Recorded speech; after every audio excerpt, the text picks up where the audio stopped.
Hello, everyone. Welcome. Thank you for joining us for this session today. My name is Cristian Saquino. I'm the Director of Operations at Island Innovation. I'm based in the coastal city of Vigo in Spain, but I'm originally from Margarita Island in the Caribbean. I would like to welcome you to this session and thank you for joining us. Please use the chat function to let us know where you're coming from and introduce to the attendees here on this session. Island Innovation is a sustainable development consultancy primarily focusing on islands.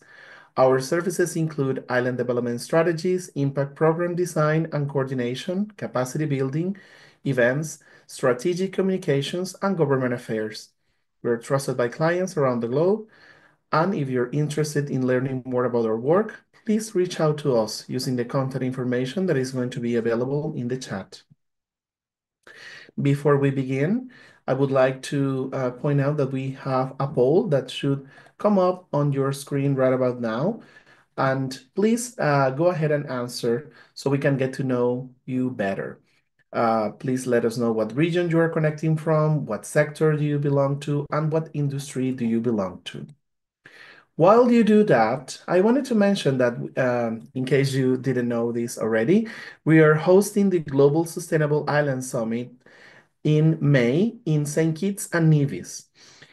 There's going to be a series of events starting the 26th of May until the 30th, and you will see more information in the chat. But while you answer the poll and you get the information, let's see a video about the Global Sustainable Island Summit.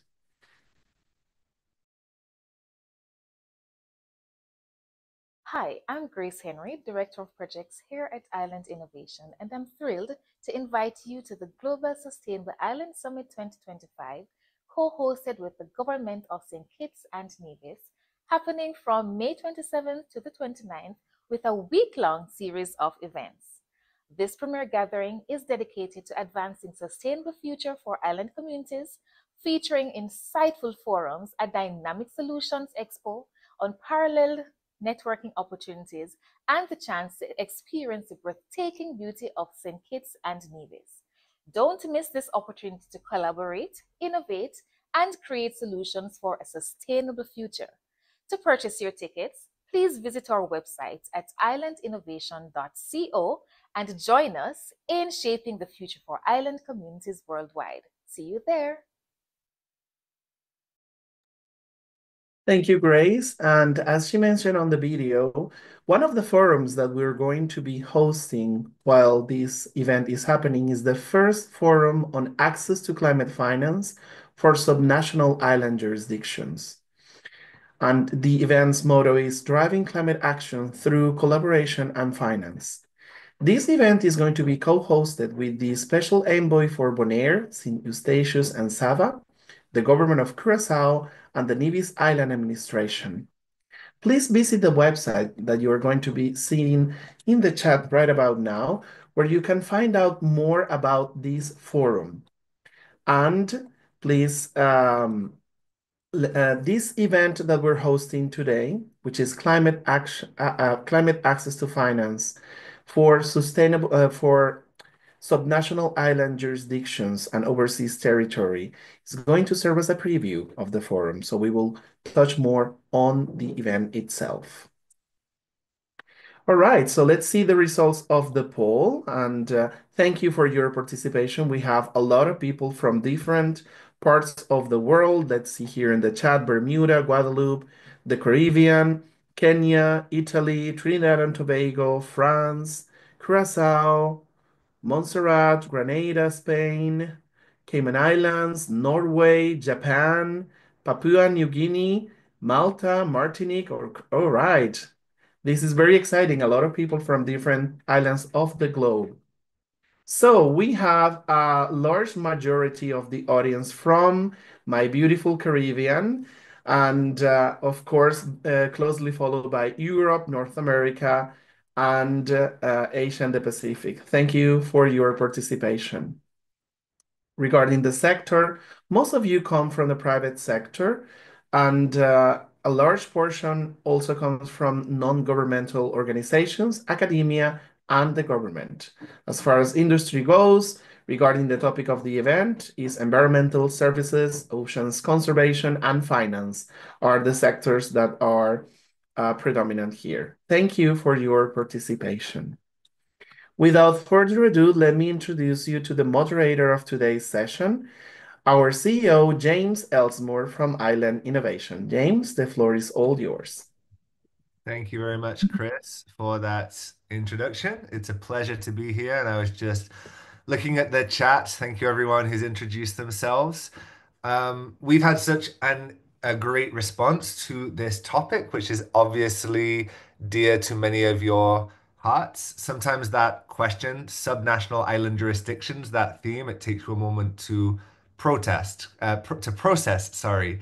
Subnational island jurisdiction. It's a long term to think about, but when you think about it, and I can see for many of you in the chat that represent people from a subnational island jurisdiction, it's obviously very relevant. I see people from Madeira, from Puerto Rico, from Nevis, from where else? From Bonaire, from Guadeloupe, from Porquerolles Island in France, from Curacao, Grand Cayman, many different places that represent subnational island jurisdictions. And that term may not be one that you've used before. You may use the term territory or province or region or administration. There are many different terms. And one of the challenges of grouping these SNIJs or subnational island jurisdictions together is they're, of course, very, very varied in what that means. We've been working at Island Innovation to try and create a typology of all the different non-sovereign island territories and regions that classifies in a way um, islands when it comes to their access to climate finance. Because for all islands, regardless of their territory or jurisdiction, access to climate finance is absolutely critical. And you have very different categories of islands in terms of their jurisdiction. You'll hear today from islands that are territories of larger jurisdictions that have a large amount of autonomy, but have all the characteristics of small island developing states, which means that they have many climate vulnerabilities, but do not necessarily have access to the same climate finance. You'll also hear from islands that are within that are within small island developing states, but are subnational jurisdictions within a small island state, and therefore are excluded from accessing certain amounts of climate finance. But whatever it is with subnational island jurisdictions, it is the land of asterisks and exceptions. And so, whatever way you try and classify them, there is always an exception for the rule. And so, what we're aiming to do today is discuss some of the challenges for different types of island regions when it comes to accessing climate finance, with the goal, as we move towards May's forum on climate finance, with the goal of looking for innovative mechanisms for creating access to climate finance for these different jurisdictions as the critical outcomes. Now, with that, it's my pleasure to invite our first speaker. As it is the middle of the night in the Pacific, we have a pre-recorded video submitted by the governor of the U.S. territory of Guam. So it's my pleasure to introduce the Honorable Lou Leon Guerrero, governor of Guam. Half a day from Guam.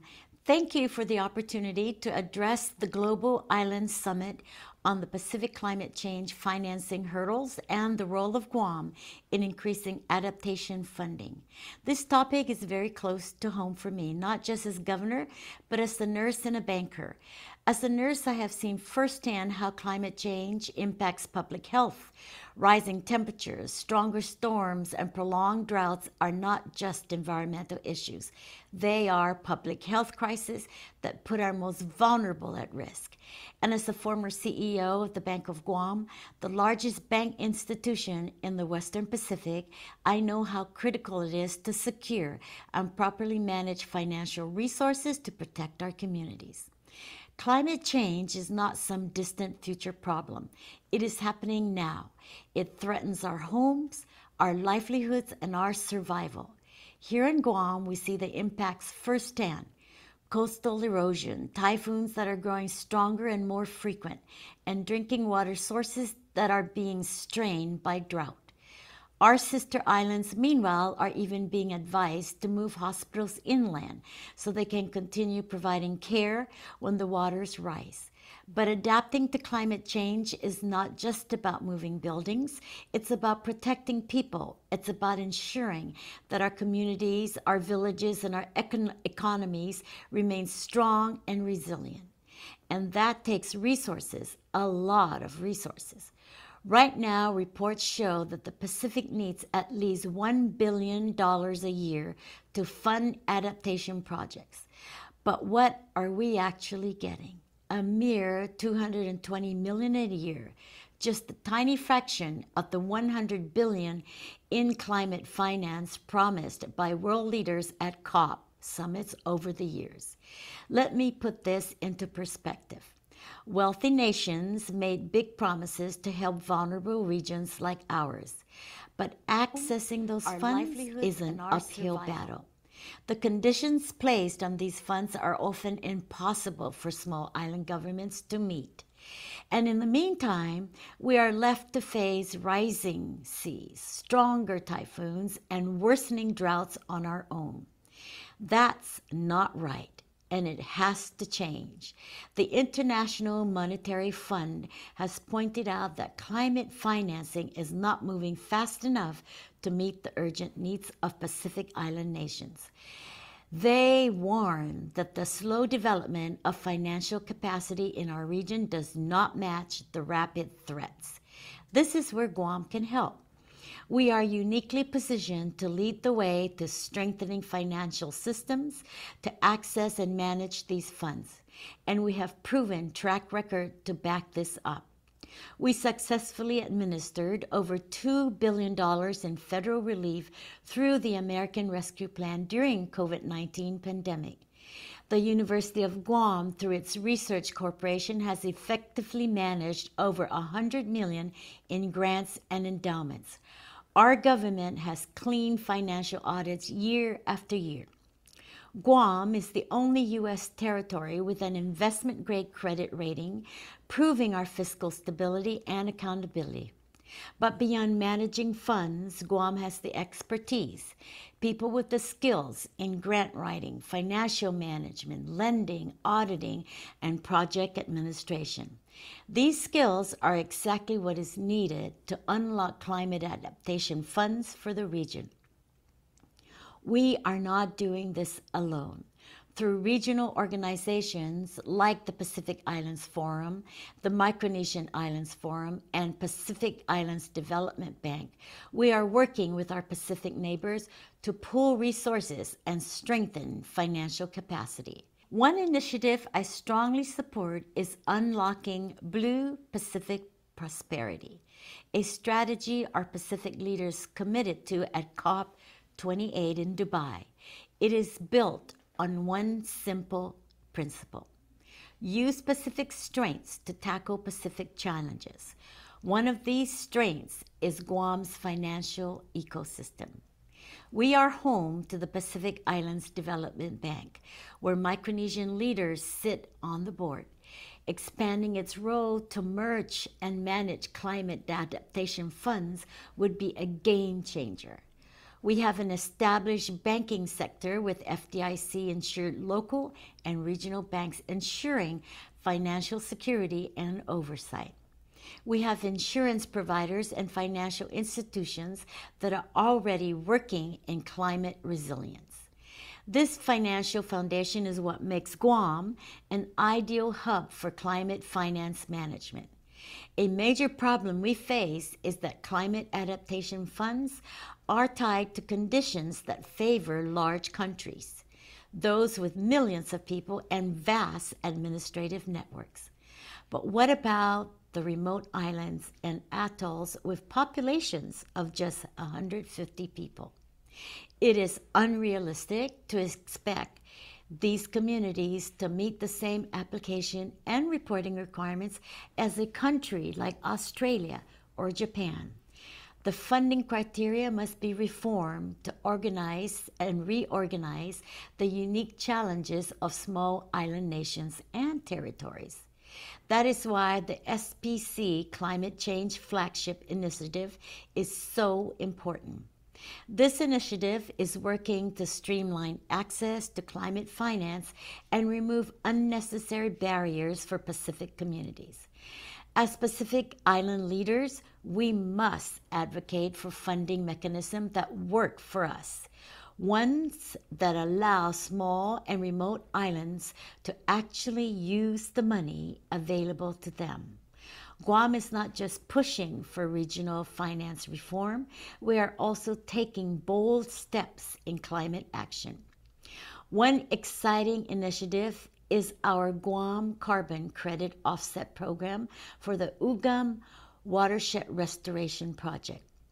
We are working with the U.S. Climate Alliance on a grant to establish Guam's first ever carbon credit program. We have already submitted our application to the Gold Standard Impact Registry, a global platform for certifying sustainable climate projects. This program will allow us to generate carbon credits by restoring forests, which can then be sold to companies looking to offset their emissions. This is a new and innovative way to bring climate funding to Guam and the region, while also protecting our natural resources. And I am proud to say that Guam was the first U.S. island territory to sign the Climate Strong Islands Declaration, a commitment to investing in nature-based solutions, advancing clean energy and sustainable water systems, and developing a resilient low-carbon economy. This declaration represents our commitment to fighting climate change in any way that is practical, strategic, and impactful. The reality is, we cannot wait for the world to solve the crisis for us. We must take action now. We must advocate for Pacific-friendly climate finance policies. We must train and empower our financial and environment experts to manage these funds. We must leverage our strengths from banking to governance to become a regional leader in climate adaptation funding. The future of the Pacific depends on what we do today. Let's work together, governments, businesses, financial institutions, and local communities to unlock the resources we need to protect our islands for generations to come. Sidus Maasi, and let's keep pushing forward together. Thank you, Governor, for that excellent address. And I also want to thank the people of Guam not only for advocating for their needs as a territory, but also for advocating for Pacific climate finance for the Pacific region as a whole within the US system, which I think is a critical opportunity for the relationship between small island states and territory regions. I now moving from the Pacific to the Caribbean. I'm delighted that we are joined today by the Honorable John Osborne, Minister of Agriculture, Lands, Housing, Environment, and Sports, representing the government of Montserrat, which is a UK overseas territory, but is also a member of CARICOM. And he will be discussing today the challenges that Montserrat has had in its own right with climate finance and the projects that Montserrat is doing when it comes to climate adaptation. So, Minister, over to you. Thank you, James. I'll just throw out an early caveat since I am actually replacing our honorable premier on very short notice. I've actually been a minister for 4 months, so I may not be as eloquent as our premier, but I will try my best. Today, I've been tasked to speak to you on the role of governance in securing climate finance for small island territories and also overcoming policy and regulatory barriers to access funding opportunities. So I'll start with the first topic. For me, governance plays a very crucial role in securing climate finance for small island territories by establishing necessary policies, institutions, and framework to access and manage funding effectively. This is especially critical to small island territories, especially those in the Caribbean like Montserrat, given their vulnerability to climate change impact, such as the increased hurricanes that we've been seeing over the years. James, for example, based on my experience in Montserrat so far, I would just focus on four key roles where I think governance can make a significant contribution. The first one I will focus on is actually policy and regulatory framework. Then I'll go on to institutional arrangements and coordination, access and climate finance, and then stakeholder or public-private partnership engagements.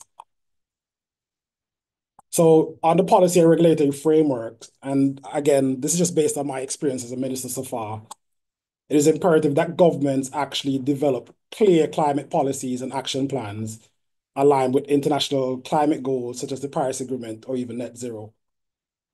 Of prime importance is also the development of robust national climate change policies and action plans. And a climate change policy, I would say, is intended to facilitate the implementation of small island territories' national development plan and become a guide to climate change responses across all sectors. Within this type of structured framework, climate change considerations become integral in development strategies rather than a short-term outlook. Now, institutional arrangements and coordination. I think having strong governance structures and arrangements will help in coordinating between different stakeholders. And stakeholders can be different government ministries or even NGOs. Because this, for me, ensures a more streamlined approach to climate financing. In Montserrat, for example, we have the Montserrat National Trust, which is an NGO that we work very closely with. And what we have found is that when we do projects with these NGOs, we actually get access to financing quite easier than when government tries to take them on themselves. For whatever reason, I think different bodies prefer to work with NGOs than governments. So what we have done is we've set up pretty much a structure where we meet with these NGOs quite frequently and we'll arrange and discuss our plans going forward. And then they would actually take those plans to like the Darwin Plus initiative and other bodies, and they actually get funding and help us with the coordination of those plans. So for me, it's the institutional arrangements are particularly important, and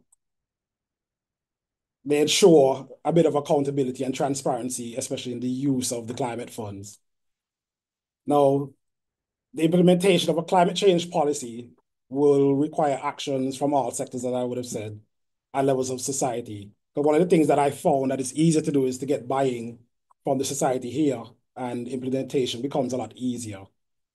Something we're thinking about in Montserrat is also a National Climate Change Council, and this will be a central institution with high-level government support and a mandate to oversee and coordinate this effort.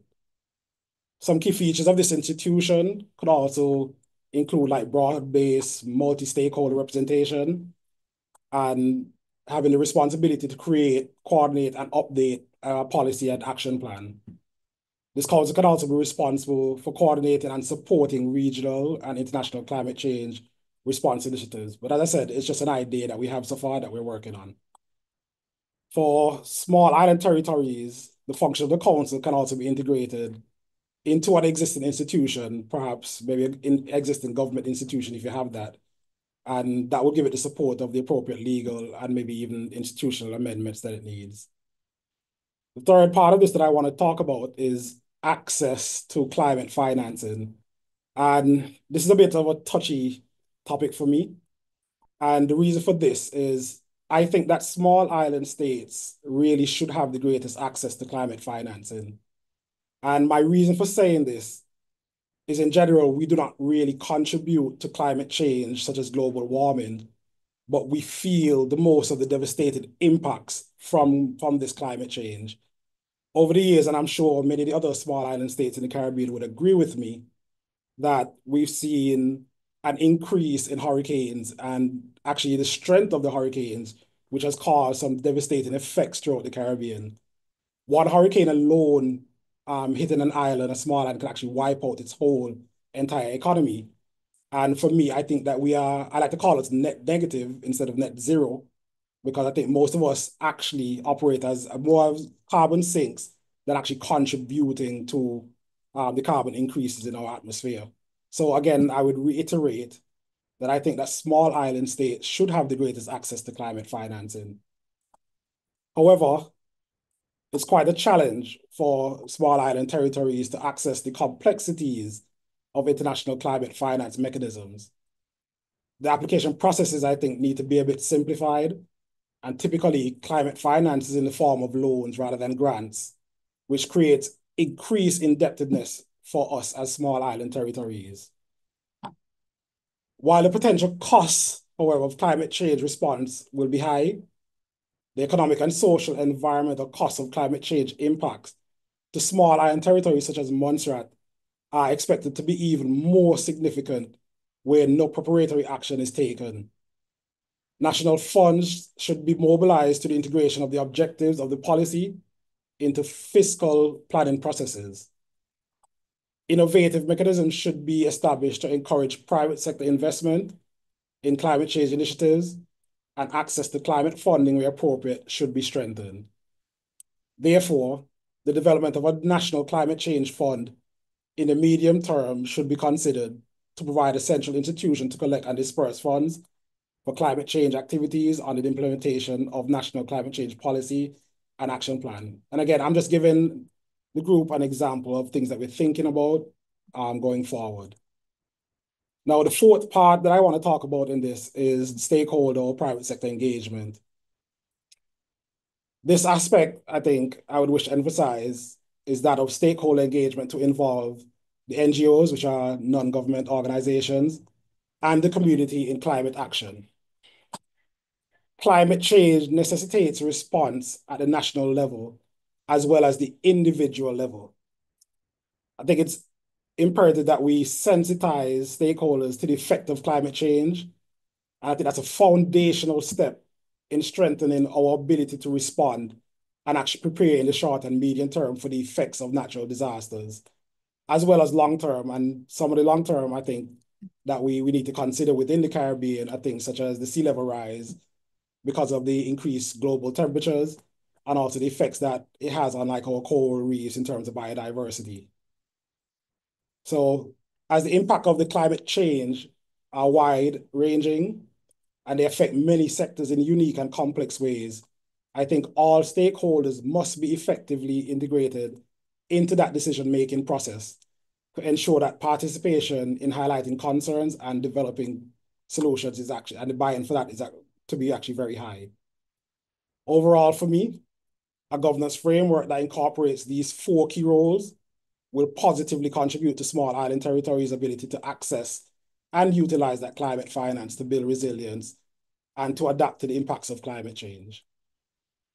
Now, I'll go on to the next topic that you asked me to speak on, and that's overcoming policy and the regulatory barriers to accessing funding and the opportunities. So again, and I'm happy that you allowed me to actually speak using Montserrat as an example, but I think a lot of the UK overseas territories can follow the same example that Montserrat sees. And for me, what happens is many of the small island states, we struggle to access funding due to the regulatory or policy barriers. Despite the availability of international funding, however, though, the eligibility becomes very complex. And we have limited institutional capacity on island that actually hinders our access to these. So again, if we use Montserrat as an example, Montserrat is a UK overseas territory, and that gives it a pretty unique political and legal relationship with the UK and international funding bodies. And I'll explain to you Montserrat currently is funded, well, our current budget is about 60% funded by the UK. And our capital budget is almost 100% funded by the UK. So this relationship causes a small island developing state like Montserrat to be labeled as high income.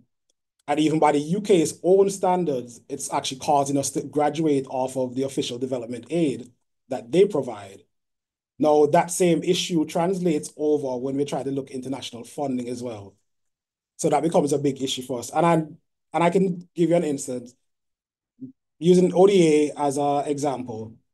The reason why we're graduating off the official development aid is because the UK provides some technical assistance to us, and ODA looks at overall national income. Now, if you use just our locals, the national income for our locals is actually quite low. But if you take the TCs, which are the technical consultants that we get from the UK, the income that they make is actually quite high. So when you take the average of both, it puts us in a category that causes us to graduate off of official development aid. So as I said, it's quite a bit challenging, and I think it's something that we need to look forward to. But I'll give you a few other examples as well too, not just on climate financing, but a few other examples outside of that. If So you're once I, able to wrap up with these examples, that very interesting, but if you can give us those examples, that would be fantastic. Thank you okay, so I'll just wrap up with the example. So Montserrat, for example, we lack correspondent banking, so it makes getting finance into the island quite difficult. Part of the reason for that is that you have de-risking from the larger countries that cause like many of the international banks to pull out of the region. So we have to have intermediary banks to actually get financing into Montserrat. So that's just one example.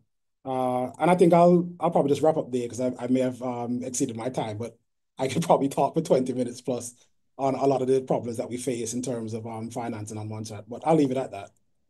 No, absolutely, Minister. That was I think, a fantastic overview of the challenges faced by Montserrat. And also, as you say, the ODA requirement, GDP per capita, when you have a population, I believe, less than 5,000. Yeah, Is that right? 4,500. It's very easy for that average to get changed by a single project or a single requirement and push you over that edge. I recently heard from colleagues in St. Helena where a large infrastructure project had also pushed them towards graduation and really impacted them. But I think part of this conversation, having speakers from US territories, UK territories, Dutch territories, all facing similar challenges when it comes to accessing the international funds, but also their relationships with the countries which kind of hold the purse strings, for want of a better word. Um, I think there is a dynamic here which is really important to consider, which is part of the reason that we're bringing this conversation together. I can see a lot of people putting comments in the chat about the challenges that they are seeing and the parallels there. So we'll move on to our next speaker, and there will be some time for discussion and questions afterwards. And thank you very much, Minister, for those examples. I will now invite our next speaker, the Honorable Spencer Brand, Minister of Communication, Public Works, Water Services, Physical Planning, and Environment from the Nevis Island Administration. Minister Brand, that's quite a portfolio that you have there in Nevis. I wonder how your week goes, but understand in a administration like Nevis, it's important to juggle many hats. And I wanted to highlight also the difference. We're looking at subnational entities. Of course, the Nevis Island administration's relationship with St. Kitts and Nevis is somewhat different than that of Montserrat with the United States, Montserrat with the United Kingdom, or Guam with the United States, of course. But as a subnational entity, we, of course, will be interested to know any parallels that you've seen, and also the role, I think, for those not familiar with St. Kitts and Nevis, the role of the administration when it comes to climate finance and adaptation. And we were very lucky, the Island Innovation team was very lucky to be hosted by yourself there on Nevis just last week and see the great work that you and your colleagues are doing now when it comes to climate and economic development. And I know that obviously the administration is really in charge of all this work. So looking forward to hearing about the great work that you're doing. Thank you very much, Mr. Moderator. And I want to say how honored I am to be a part of this very important and timely forum. I've been tasked with presenting this morning on the topic highlighting the Nevis Island Administration commitment to developing sustainable infrastructure and water services to address climate change impacts on island territories. And secondly, international partnerships for climate finance, forging partnership with international financial institutions to secure funding for climate adaptation and disaster management projects. Ladies and gentlemen, distinguished partners, today we stand at a pivotal moment in our history, a moment that calls for renewed commitment, innovation, and unity in the face of climate change. As members of a small island state, we are acutely aware of the challenges that climate change poses to our environment, economy, and way of life. From rising sea levels to increasing storm intensity, the impacts are real and pressing. However, I am here today to affirm the Nevis Island government unwavering commitment to developing sustainable infrastructure and enhancing our water services to combat these challenges. Sustainable infrastructure is more than just a goal. It is a necessity. Our island is uniquely vulnerable, and as stewards of this land, we have a responsibility to ensure that our development initiatives are not only resilient, but also environmentally sound. We are committed to integrating eco-friendly practices in our building productions, transportation systems, and public facilities. By investing in renewable energy sources such as the much talked about geothermal, solar, and wind, we can reduce our carbon footprint and create a more sustainable energy future for Nevis. This transition will not only benefit our environment, but will also create jobs and stimulate our local economy. We recognize that robust infrastructure must be complemented by reliable water services. Access to clean water is a fundamental right, and it is essential for public health, agriculture, and tourism, the lifeblood of our economy. To address water scarcity and ensure sustainability, we are prioritizing innovative solutions such as rainwater harvesting systems, which we have enshrined in our building code, advanced desalination technologies, which we have just brought online a small desalination plant, and efficient water distribution networks. These initiatives will help us manage our precious water resources more efficiently, ensuring that every citizen has access to safe drinking water. We are also committed to enhancing our resilience against extreme weather events.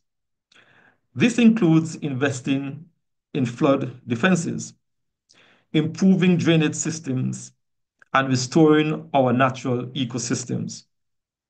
By protecting our coastal areas and restoring mangroves, we not only shield ourselves from the impacts of climate change, but also preserve the rich biodiversity that makes Nevis so special. Our commitment to sustainability extends beyond infrastructure.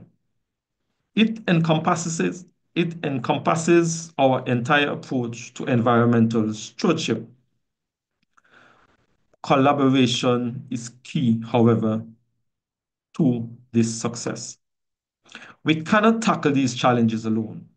We must work together, government, private sector, civil society, citizens, and of course, our funding partners. We are actively seeking partnership with regional and international organizations that share our vision for sustainable future. By pooling our resources, knowledge, and expertise, we can implement solutions that are both effective and scalable. Education and community involvement are also vital components of our strategy. We must empower our citizens to be active participants in this journey towards sustainability. By raising awareness about climate change, promoting water conservation practices, and encouraging sustainable living, we can cultivate a culture of resilience and responsibility within our communities. The Nevis Island government is wholeheartedly committed to building a sustainable future through innovative infrastructure and enhanced water services. We believe that by investing in our environment today, we can secure a better tomorrow for generations to come. Together, we can rise to the challenges posed by climate change, ensuring that Nevis remains a vibrant, thriving island for all its inhabitants. Additionally, as I reflect on the second topic, international partnerships for climate finance, by forging partnerships with international financial institutions to secure funding for climate adaptation and disaster management projects.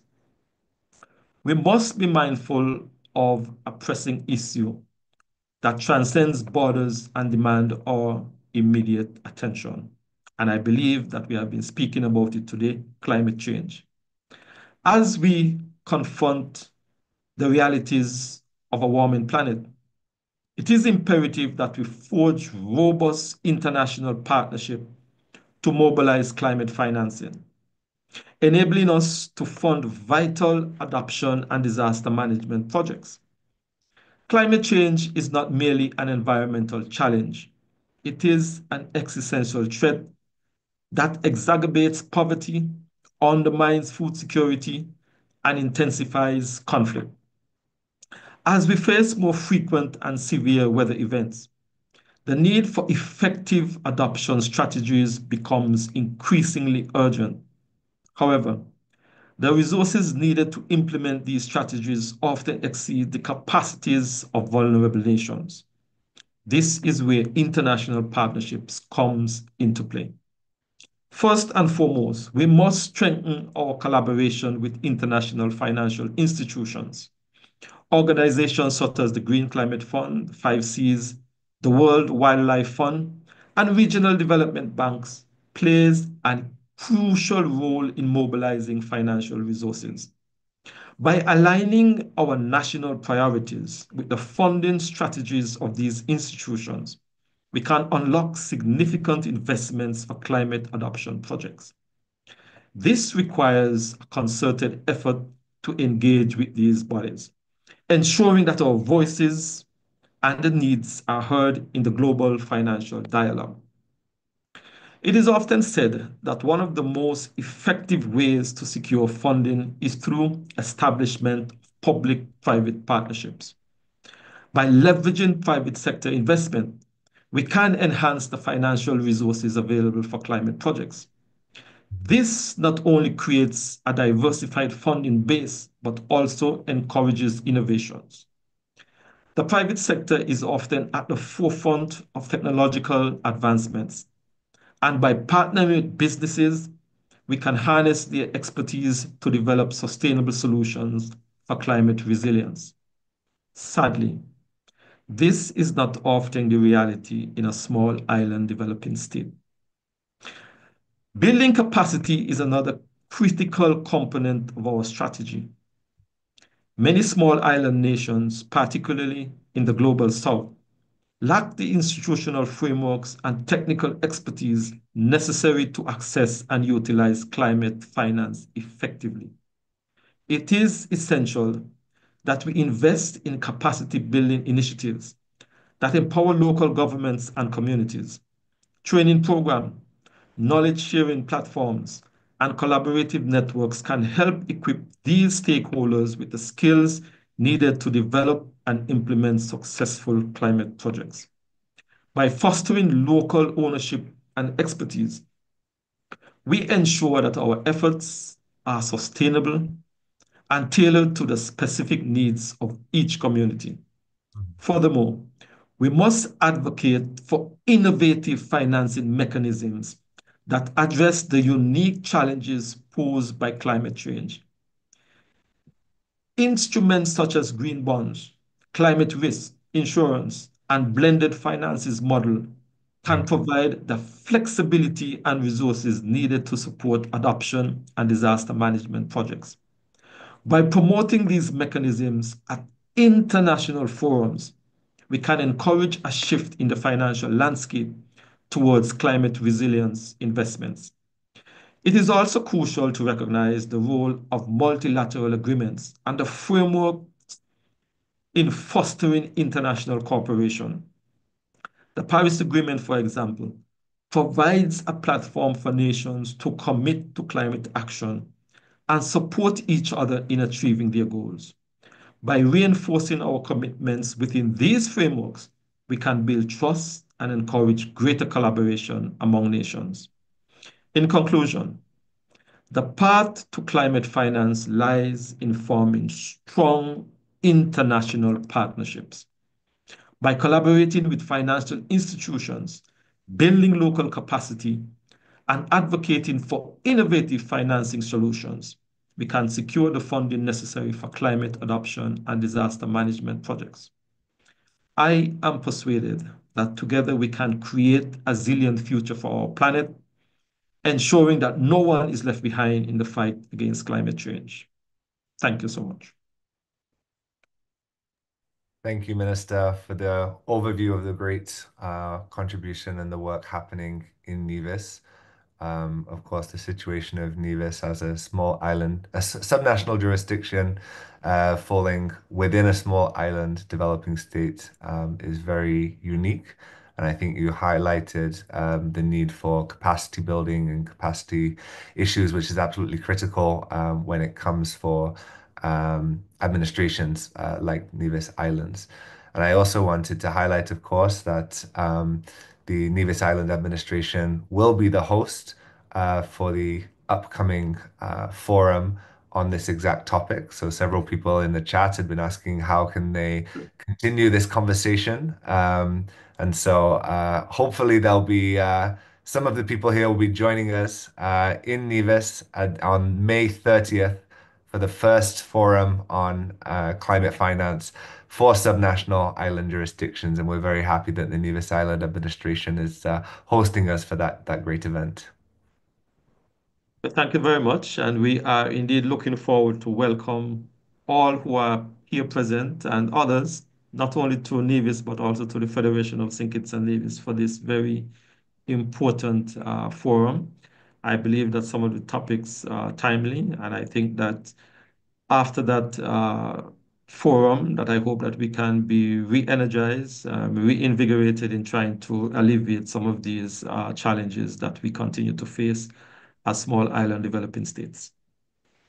Absolutely. Thank you, Minister, for joining us today. And moving on to our next speakers, we'll have a joint presentation from our partners at the University of Malta's Islands and Small States Institute. So I'm delighted that we are joined today by Dr. Stefano Moncada and Dr. Pedro Pombo, who will also be joining us in St. Kitts and Nevis as some of our guest speakers for that event. And today we'll be sharing some of their research on this topic of climate finance and island jurisdictions. So Dr. Moncada, Dr. Pombo, over to you for your presentation. Thank you. Thank you very much, James. Also, thanks to Island Innovation and all the colleagues on the panel. It is an honor to be part of this discussion, also to prepare for what will be an exciting global sustainable island summit next May in St. Kitts and Nevis.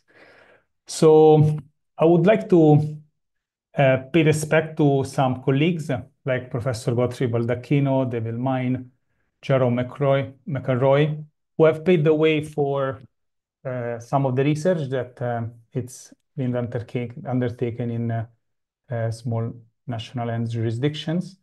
Allow me to call them SNIDGES as we go along, otherwise it will also take a bit more time. And they brought to the table issues in relation to their identities, the role in the wider regional and international arenas, their specific economic trajectories. Sometimes they differ from other islands or their higher administrative governing bodies. Also on climate change impact and finance. So I think it's important to remind ourselves that there are approximately 115 SNIDGES in the world. They're well distributed within all the world oceans, with a numeric majority in the South Pacific, around 24, and the Caribbean region, around 20. The literature and the academic knowledge on this specific category of territories, it's still in its infancy and relatively new. In fact, we are still lacking studies on the SNIDGES' overall weight in terms of wealth, population, land, political influence when compared to their mainlands or other peer independent island states. Now, this is also true when it comes to climate change, where a more prominent focus has been given to the wider classification of small and developing states, both in terms of assessing how climate change impacts are happening, and also to look at adaptation and climate finance to increase climate preparedness.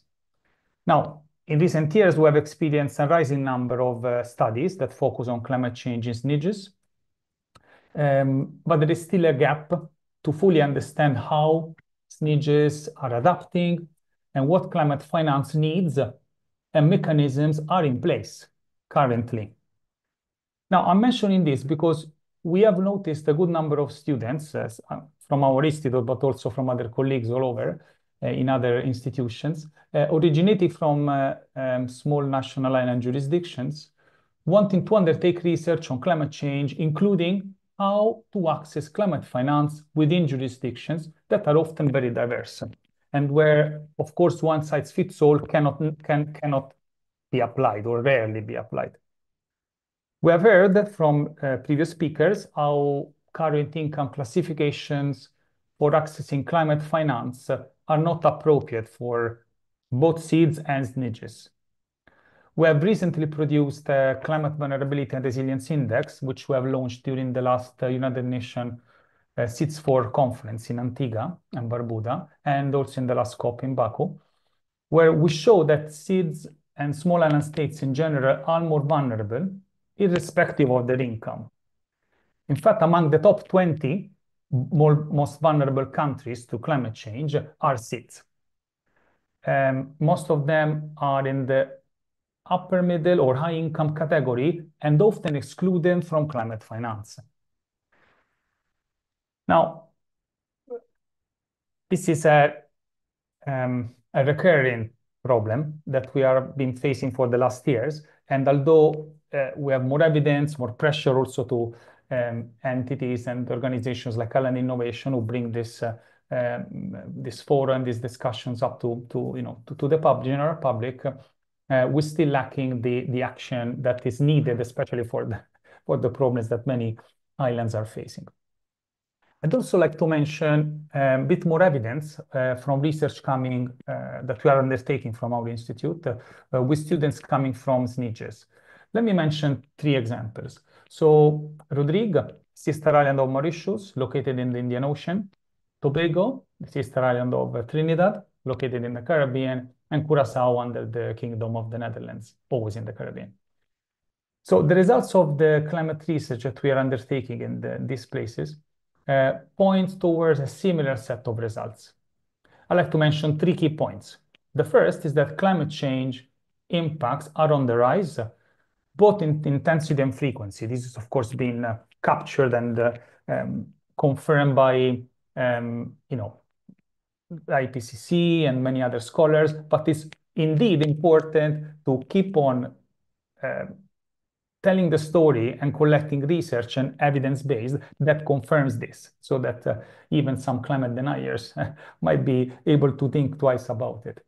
The second point is that generally institutions and communities alike in these islands know how to cope with the immediate impacts of climate change and climate events.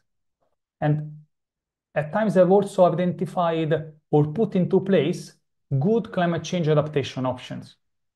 However, and this is point number 3, very important, very critical, the increased intensity and frequency of these events require substantial additional financial resources to address the problems. And this is where the problem starts, of course. Often the respective mainland or higher governing administrative bodies of these niches or the international financial institutions do not act in time or support the existing good capital of experience that there is available on the islands. What comes or is left available is often not sufficient or nor context specific for the needs of these niches. So we apply frameworks that are maybe usually good for other bigger islands or larger countries, but not for the specific characteristics of these niches. Of course, I'd like to explore this, and I leave it as a little bit of a provoking thought. Perhaps it is time for a new climate finance instrument specifically dedicated to niches.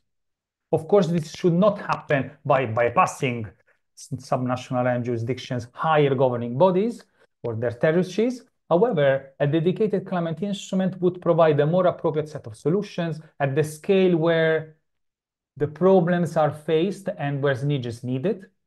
And then overall, to address the specific climate crises that are, again, specific to the territories that are experiencing it. I'd like to close with a message which will probably be expanded by my colleague, Pedro.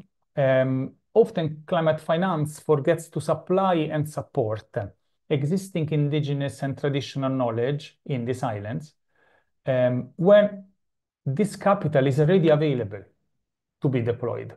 We tend to prefer big infrastructural projects, of course important, but at times with not as effective. So I wouldn't go far as calling this a new form of neo-colonial approach to climate finance, but we must be careful to encourage a more participatory methods of accessing and implementing climate finance that is meaningful and important at the level and together with the population of niches themselves. So, and this is of course for long-lasting adaptation and well-being of all the citizens. Thank you very much. Pedro, up to you. Thank you, Stefano. I just confirmed with Pedro because Bianca has to jump off right on the hour and we're going to run a few minutes over. So I've just asked if Bianca can just say a few words before she leaves. So to introduce Bianca Peters here, who is representing as the liaison of the Cabinet of the Special Envoy for the 3 islands of Bonaire, Saint Eustatius, and Saba. And Bianca, I'll allow you to say the rest. Thank you so much, James, and thank you so much, Pedro, for this interruption. Yes, thank you very much, and thank you all for these wonderful insights about all the challenges that we face as subnational island jurisdictions. And maybe to go a little bit back into history, because it was only a year ago that we had a side event at the SITS4 conference together with Island Innovation, where we discussed this more in detail. And over there, we also got quite some requests from different islands that are facing the same challenges. How can we work on this together? And this is actually where the journey for Island Innovation, the Cabinet of the Special Envoy for Bonaire, Saba, and Statia, as well as Curacao started. And we said, okay, let's organize a side event at the COP29 in Baku. So we did. And we also invited the UN head of SITS, Mr. Saina Voti, as well as the climate envoy of the European Union, to discuss in our panel what could be possible for our subnational island jurisdictions. And we saw again very nice interest from the different islands. And this is how it actually came together that we decided to organize this upcoming event in Nevis. And having said that, we also are working together with a lawyer to draft a first pledge that can be discussed in Nevis, together with all the islands that are there, and to see, can we come up with a pledge at the COP30?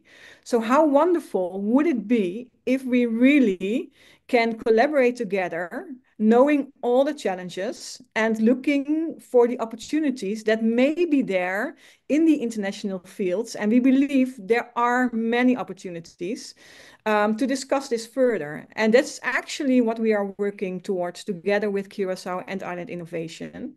So I truly hope that we can meet in person in Nevis, the 30th of May, to discuss this more in detail, come up with all wonderful ideas that you may have in order to get access eventually to the international funding mechanisms that are there. Yeah, again, hope to see you all in Nevis. Thank you all very much. Thank you so much, Bianca. I'm sorry you got cut short because I know you have No, to that's totally fine. jump out right now, but I really wanted to thank you personally for your spearheading of this topic, along with Vanessa Torre from Curacao.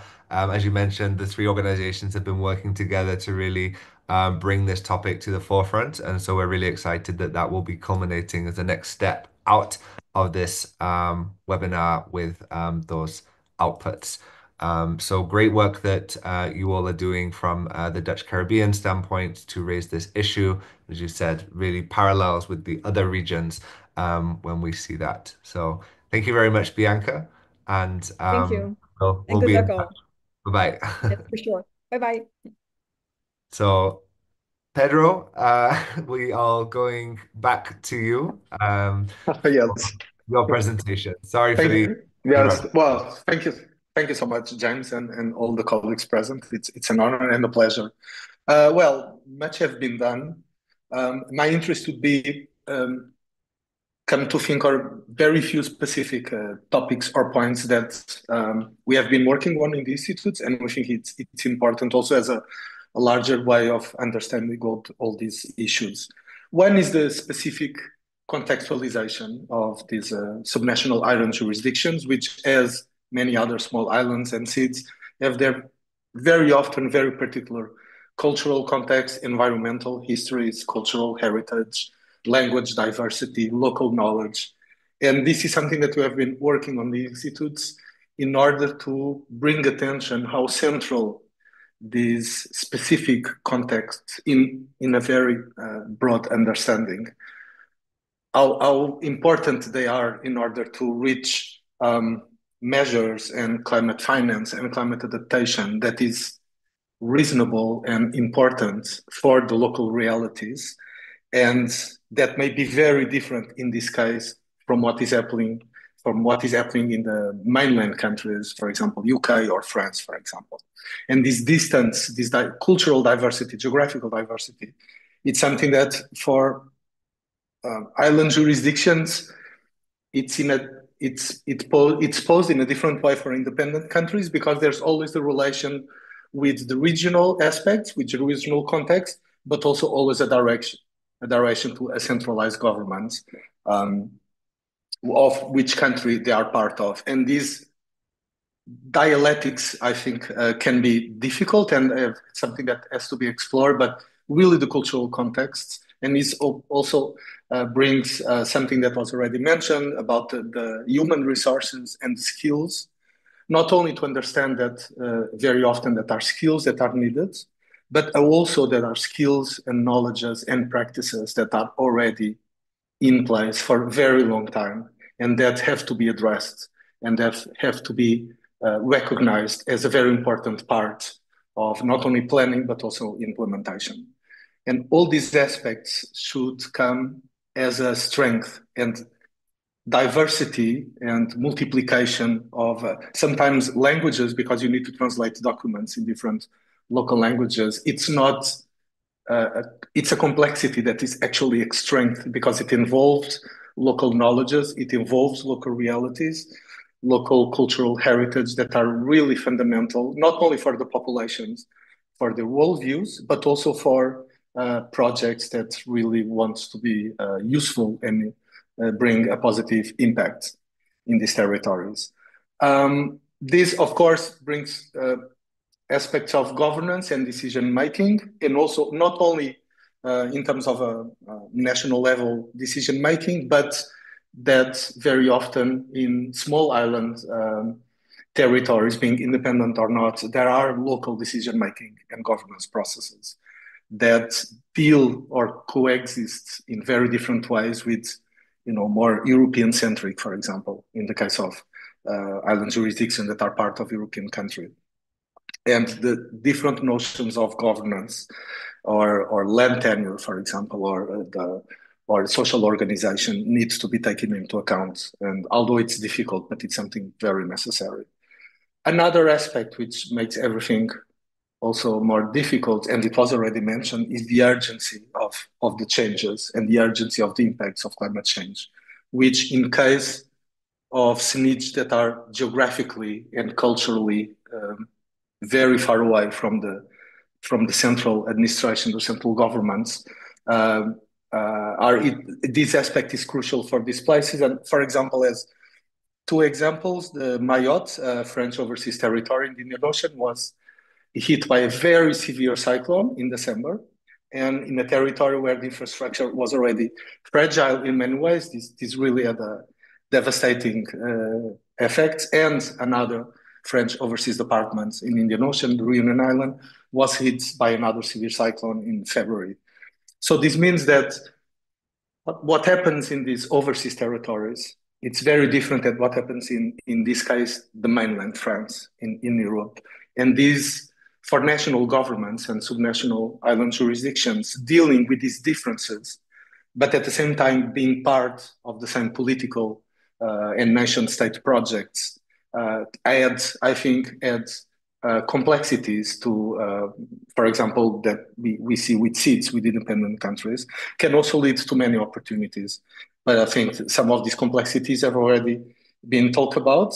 A question of data also, because very often there is the danger, or there is the possibility of local data, very specific, being invisibilized in much larger nationwide statistics, for example, and it has mentioned in terms of finance, for example, or large-scale projects, as Stefano mentioned. Ideas of per capita are very different in subnational island jurisdictions than in the mainland. So the contexts are so different in so many ways. Then what is difficult, but what is needed, it's really to have these differences as a framework and have a background, and understand that culturally, environmentally, historically, there are very specific contexts and a very specific human resources, cultural resources that are very important and should be accounted for. And that is a strength. It may complexify the models that are already in place, but we also see that very often the models already in place are not being useful for this situation. So probably we also need to step back and in a more conceptual way, actually do the exercise of remodeling the models until we find something that can be positive and useful. And this is a kind of something that we have been listening in all the presentations in these debates. And it's very exciting that in St. Kitts and Nevis we'll have also a big event on this, and the pledge that was just mentioned is quite an exciting idea to think about. Thank you so much. Thank you so much, Pedro, for that overview. And I think we got a great range of some of the different challenges and complexities when it comes to different subnational island jurisdictions, SNIDGs, and overseas territories looking at access to climate finance. And of course, the challenges over such a wide variety of different islands that look very different politically, culturally, geographically, for a wide variety of reasons, but have the same challenge in terms of access to finance, which we're trying to solve. And as of course you've definitely heard by now, the goal today was really to talk about what those challenges are, but the next step is to look at solutions. And so not just in May is the next step at the event in Nevis, which you'll be receiving more information about over email. but also beyond. Upcoming events and programs that we are looking into will be really solutions focused. And I think at Island Innovation, we know that solving the overarching political multilateral structure is not really something that's within our grasp. So we're looking at what innovative financing mechanisms we can work with through different partners, including, for example, the Caribbean Development Fund, which will be participating as one of the speakers represented in the May Forum, that are interested in finding mechanisms to apply finance solutions that work for territories and subnational jurisdictions. And I think that's where there is an opportunity, and we feel that there is a gap that can be filled by the partners that are present today. So if that's interesting, which I presume it is if you are here today, do keep in touch with us. I want to say a big thank you to all of our speakers, Governor Guerrero, the ministers from Montserrat and Nevis, representatives from the University of Malta, and Bianca representing the cabinet of the Special Envoy for Bonaire, St. Eustatius, and Sabre. These are just some of the examples that we have today of people working on this subnational island jurisdiction topic.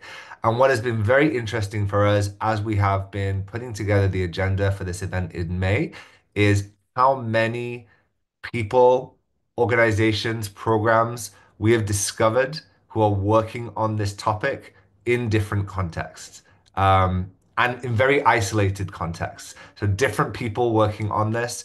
And so we're trying to compile a list of people trying to solve this challenge in different contexts so we can bring together as many of those examples together to learn from each other and figure out, okay, this solution might not work for everyone, but how can these different financing solutions possibly provide opportunities for this problem that we know affects so many different island communities?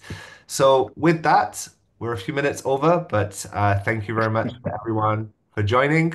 Have a wonderful rest of your day, and thank you again to everyone for their participation. Looking forward to seeing you, hopefully in Nevis in May, and if not, Yes. at the next webinar online. Hopefully, Nevis in May. Thanks, Thank you so everyone. Have a much. good But one. hopefully, See you definitely soon. new minister. Definitely, yes.